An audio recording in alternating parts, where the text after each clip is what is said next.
Guys, welcome back to the ScaleHaus Consulting Podcast. Now, I'm really excited for this episode because it's really juicy, and I think you're going to be able to take some golden nuggets and implement them right away. So, this week, I want to talk about the 3 revenue leaks that are killing your scale and how to plug them like this week. So, again, welcome to ScaleHaus, where we don't just do like the typical theory, we're all about execution. So, I'm Kayla Petrasek, and if you're scaling a business right now, you already know growth doesn't happen by accident, it happens by design. So today we're talking about the 3 most common revenue leaks that I see across every industry: medtech, aesthetics, pharma, mental health, you name it. These aren't surface level problems, these are structural. And the dangerous part is that most founders don't even know that they're bleeding cash until someone shows them the diagnostic. So by the end of this episode, you're going to walk away with 3 frameworks that you can implement like literally this week to stop the leak, recapture revenue, and build a business that compounds,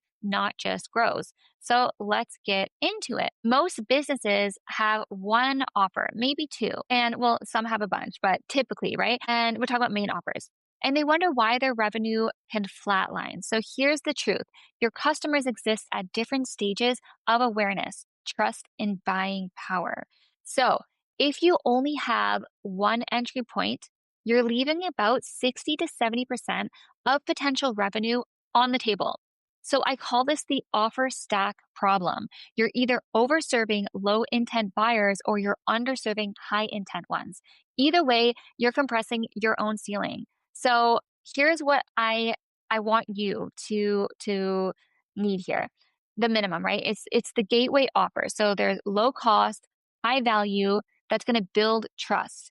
So the example that I'm going to share with you is $197 diagnostic audit, a discovery call with a framework and a sample product. And then let's talk about the core offer. So this is your main revenue driver. An example can be like, I don't know, your signature service, your primary product line, or your retainer model.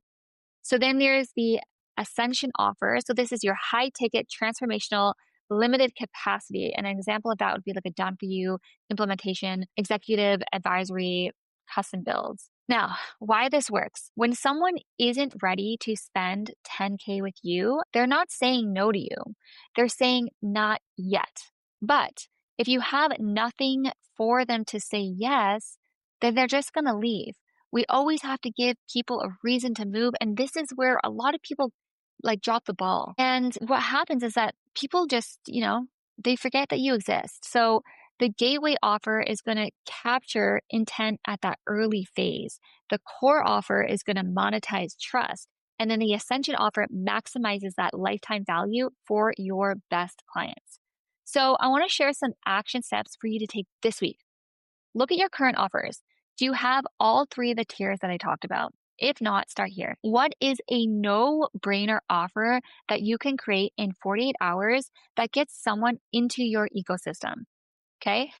And then when we think about the ascension, so what's the premium version of what you already do that you have been like too afraid to price correctly at that higher tier? Build those 2. Okay. Your core offer is already there. You're just missing the entry and the exit. So let's talk more about the sales structure. The issue here is that you've got a wonderful product, you've got demand, but your sales are inconsistent. Some months you might be crushing it, other months crickets. Why? Because you don't have a proper sales system. You have a sales process that lives in someone's head. And when that person is busy, sick, or distracted, revenue stops. So this is not good. This is the sales structure vacuum that can take place. And it's one of the most expensive problems in a scaling business. And I see it all the time. So I'm going to share a 4-part sales operating system framework with you. Here's what separates a $500K business from a $5 million business. 1, the lead qualification matrix. So stop letting everyone into your pipeline. What you need here is like a scoring system. So an example, do they have the problem that you solve? Do they have the budget for you? Do they have decision-making authority? If not, get them in the room. What's their urgency? What's going to make them move? If they don't hit 3 out of, whatever I just listed, like 5 of those options, They are not a true lead. Do not waste money here. They are honestly just going to be a distraction. Okay. We need to be very intentional with how we're moving the business. Number two, conversion architecture. Map your buyer's journey from awareness to close. So, what does this look like? What are the exact touch points? So, we're talking about initial inquiry, discovery call, proposal, demo, close. Every step should have a script, a timeline, and a success metric. We're talking KPIs. A lot of startups are missing these. If you cannot measure it, you cannot improve it, period. Now, the third one is sales cadence and accountability. So, your team or you need like a weekly rhythm. Let me give you an example. Mondays, pipeline review. Midweek, outreach blocks. Fridays, close rate analysis. No cadence, no consistency. What I see in a lot of startups is that you're just so overwhelmed that you're just living on a day-to-day basis, like treading water. So it's just like getting through each day as you can. And you're typically working way too many hours and you got way too much on your plate. But what happens here is that we actually lack and forget that we need to build structure onto what is the goal for the week, for the month, for the next 6 months, for the next year, the next 5 years, the next 10 years. It shouldn't be in a place where you're just trying to get to the end of the day. And I see this all the time. So number 4, objection library. Document every objection that you've ever heard. Then create your best responses and train your entire team on them. Sometimes we need to look at not just training the sales reps. Sometimes there's actually other people in the company that have a touch point in the sales process. So make sure that everyone who is part of the journey is trained on this. This alone can literally increase close rates by an immediate 15 to 20%. Now, when sales live in someone's head, you have a single point of failure. When sales lives in a system, you have scalable revenue. You have an engine. So your action steps for this week, I want you to pull your last 20 sales conversations. Think about them, jot them on a piece of paper, put them on notes on your iPhone, whatever works for you. Talk about it out loud, think about it in your head, whatever it is. Identify the 5 most common objections, okay? Write out your best response for each one of those and share it with your team and actually practice it with your team. I'm not telling you that you have to go and do role playing with everyone because to be honest, I'm not big with that.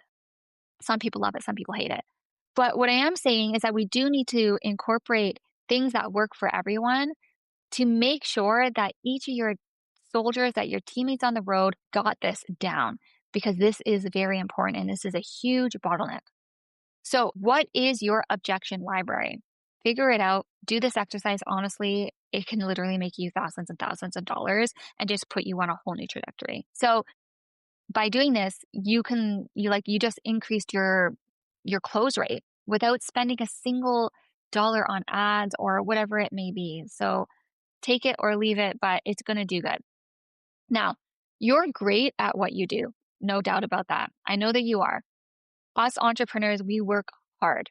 But when someone asks you what you do, your answer typically is either too vague or it sounds like everyone else in the room. Because we're being surface, we're not being as in-depth as we can be.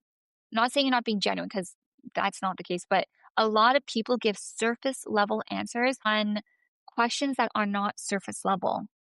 Be authentic, real, and deep about these type of questions. It's not just about we help businesses grow or we provide innovative solutions. That's so typical.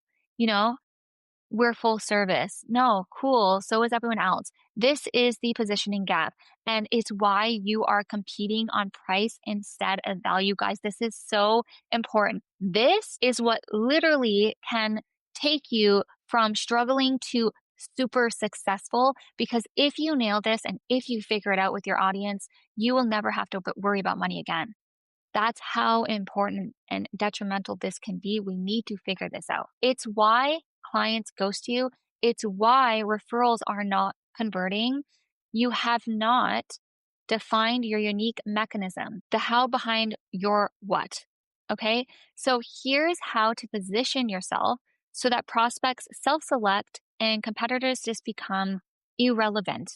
You got to look at your target, your problem, your unique mechanism, and the outcome. Okay. I want to say that one more time. So, this is the formula. You have your target plus your problem plus your unique mechanism plus the outcome.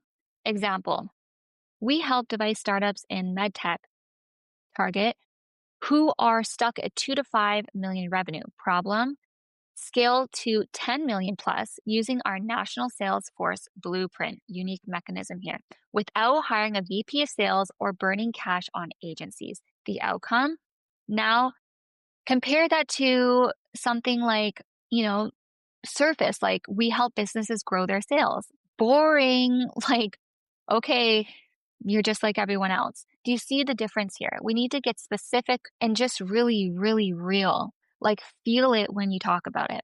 Specificity, I always struggle on this word. Specificity creates gravity. And when you speak directly to your defined problem with a named solution, you stop being paired to everyone else. Okay. You become the only option to them. So let's talk about the 3 elements of strong positioning. Narrow your target. The riches are in the niches. Pick one. Name your process. Give your methodology a title. It doesn't have to be fancy. It just has to be yours. Lead with transformation, not features. No one cares about your 10-step process. They care about how they're going to get from A to B. So rewrite your positioning using the formula target plus problem plus unique mechanism plus outcome. Test it in your next 3 sales conversations and see if people lean in or they tune out and adjust accordingly. Then update your website homepage, your LinkedIn headline, your email signature, your pitch deck intro slide. This one can change so much for your business, and you can literally like 3x your inbound quality overnight. So honestly, doing the work, it's worth it. See what happens. What's the worst that's going to happen from doing this? It just doesn't work. Okay, what's on the other side of it? Could be something really good. So let's just recap. Revenue leak number 1 was the offer stack problem, where you need to build a gateway, core, and an ascension offer so that you capture buyers at every single stage. Your revenue leak number 2 is the sales structure vacuum. That's where we talked about systemizing your sales with a lead matrix, a conversion architecture, and cadence, and an objection library. Then revenue leak number 3 is where we talked about the positioning gap. So this is where you define your unique mechanism. So you stop competing and you just start dominating your market. These are not aspirational strategies. They're operational frameworks that you can start implementing today. And if you're serious about scaling, and I mean really serious, you need someone who can diagnose what's leaking and rebuild what's broken fast. We're not here to coast. We're here to do action implementation. That's part of the entire framework that I live, eat, and breathe off of. That's what we do at ScaleHaus Consulting. We don't just coach. We don't just consult in theory. We come in and we find the gaps quickly and we execute with passion, grit, and drive alongside you until the system works without you. So if you want to explore what that looks like for you and your unique business, head to our website or send us a DM. Let's run a diagnostic together and map out your next 7-figure move. Again, guys, thank you so much for listening. I absolutely love doing these. I literally look forward to doing them on my Sunday. My Sunday is my reset and relax day, but like literally I'm so passionate about this. It's just like speaking from the heart that I love it. So please do not hesitate. If you have questions or you just want to go back and forth, DM me. Let's get into it and have a great day. I'll talk to you guys soon.